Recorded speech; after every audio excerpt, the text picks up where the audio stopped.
అందరికీ నమస్కారం। ఈ వీడియోలో మీకు యనమదుర్రు డ్రైన్ చూపించే ప్రయత్నం చేస్తా ఉన్నాం।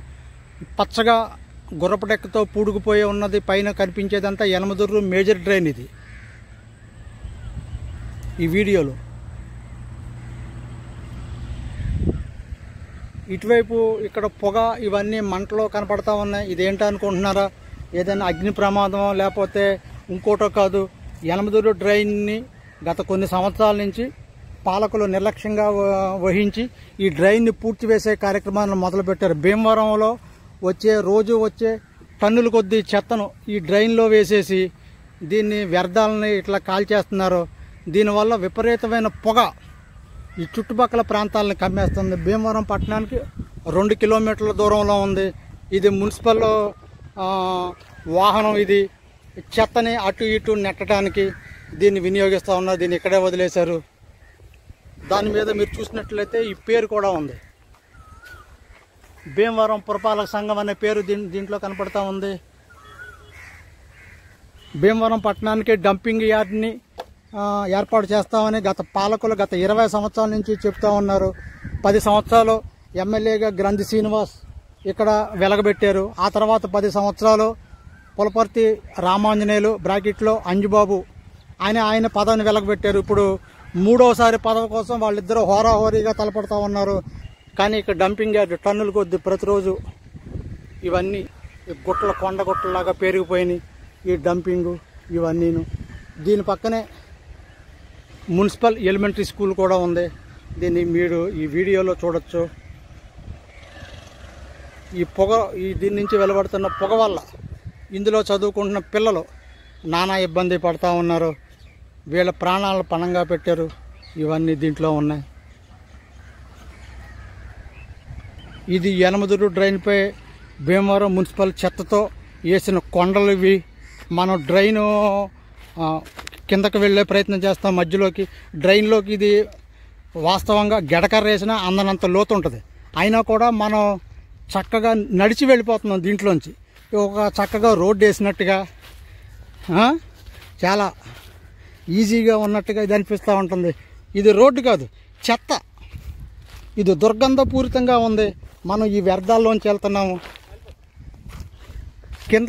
కింద కూడా నిప్పులు ఉన్నాయి, అయినా కూడా మన ప్రాణాలకి తెగించి ఈ డ్రైను అంతర్భాగంలోకి మనం వెళ్ళే ప్రయత్నం చేస్తూ ఉన్నాం। ఈ కొనలోకి ఇవన్నీ అగ్ని కాలేస్తే మండిపోయి కాలిపోయే పరిస్థితి, అయినా కూడా సాహసం చేసి ఇక్కడికి మనం వస్తున్నాం। ఈ సూర్యుని వెలుగులో ఎంత దట్టంగా కనపడుతున్నాయి। ఇక్కడ ఆక్సిజన్ కూడా అందట్లా, అవతల మనిషి కూడా యువతలకి కనిపించే విధానం కూడా ఇక్కడ ఏమీ లేదు। అంత దారుణమైన పరిస్థితి। మనం డ్రైన్ మధ్యలో ఉన్నాం ఇక్కడ। మీరు చూసినట్లయితే మీకు ఈ వీడియోలో మొత్తం అంతా కనపడుతుంది। ఇది మన పాలకుల నిర్లక్ష్యం అని చెప్పక తప్పదు। నేషనల్ గ్రీన్ ట్రిబ్యునల్ అట్లాగే సుప్రీంకోర్టు హైకోర్టు ఇటువన్నీ దీన్ని సుమోటోగా స్వీకరించి ఈ వీడియోను స్పందించి తగిన ఆదేశాలు ఇవ్వాల్సిన అవసరం ఎంతైనా ఉంది। అభ్యుదయవాదులు భీమవరం ప్రజల సంరక్షణ దృష్టిలో పెట్టుకున్న మనుషులు దీని మీద స్పందించాలి। మీరు మౌనంగా ఉండకూడదు। ఒక చెడ్డవాడి కంటే ఒక మేధావి మౌనం ఈ సమాజానికి ఎంతో చేటు చేస్తుంది। ఈ మధ్యలో నది మధ్యలో కాలువ మధ్యలో లారీ ఉంది। కాలువ మధ్యలో లారీ ఉన్నట్టుగా ఆశ్చర్యపోతున్నారా? అంత ఎత్తుగా 100 టన్నులు, ఒక రకంగా చెప్పాలంటే 1000 టన్నులు వ్యర్థాలతో నిండిపోయింది। ఈ పొగలో మీకు కనపడతా ఉంది కదా, ఇదే ఆ లారీ। దీన్ని రెండో వైపు నుంచి చూపించే ప్రయత్నం చేద్దాం।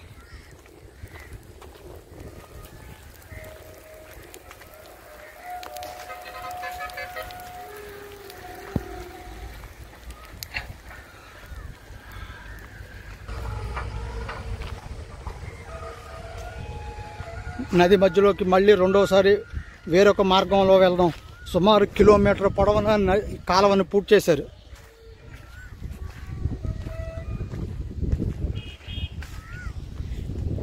ఇరిగేషన్ కమ్ డ్రైనేజీ అధికారులు ఏం చేస్తున్నారో అర్థం కావట్లేదు।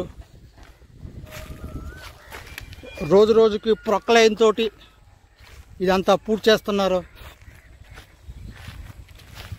మనం కాలువ మధ్యలోకి వెళ్తున్నాం. మీకు ఈ వీడియోలో ఈ దృశ్యాలని మీకు స్పష్టంగా చూపిస్తున్నాం.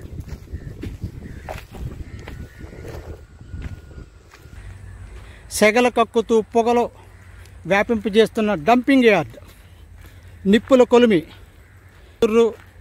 కాలువ గుండెలపై రగులుతున్న భీమవరం చెత్త కుంపటి. 20 సంవత్సరాలుగా ఇక్కడ ఇదే దుస్థితి. పట్టించుకునే యంత్రాంగం, స్పందించిన పాలకులు ఎన్నికల వేళ నినాదంగానే మిగిలిపోతుంది. ఇది ఎవరు పరిష్కరిస్తారు? ఎప్పటికి చేస్తారు? మిమ్మల్ని అడుగుతున్నా, స్పందించరా? ప్రజలంటే అంత లోకువా? ఓటర్లు అంటే అంత చులకనా మీకు? ఎక్కడన్నా ఒక 20 ఎకరాలు చూడలేకపోయారా మీరు? ప్రజలు కట్టే ట్యాక్సులు ఇవన్నీను మీ జేబులో సొమ్మేం కాదు కదా. మీకు లేనిది చిత్తశుద్ధి. ఈ చెత్తను అటు ఇటు కదపడానికి రోజువారీ ఖర్చుల్లో మున్సిపల్ అధికారులు, కింది స్థాయి అధికారులు చేతివాటాన్ని కూడా ప్రదర్శిస్తున్నారు. సందట్లో సడేమియా అన్నట్టు ఆయిల్ కుంభకోణం కూడా దీంట్లో దాగి ఉంది.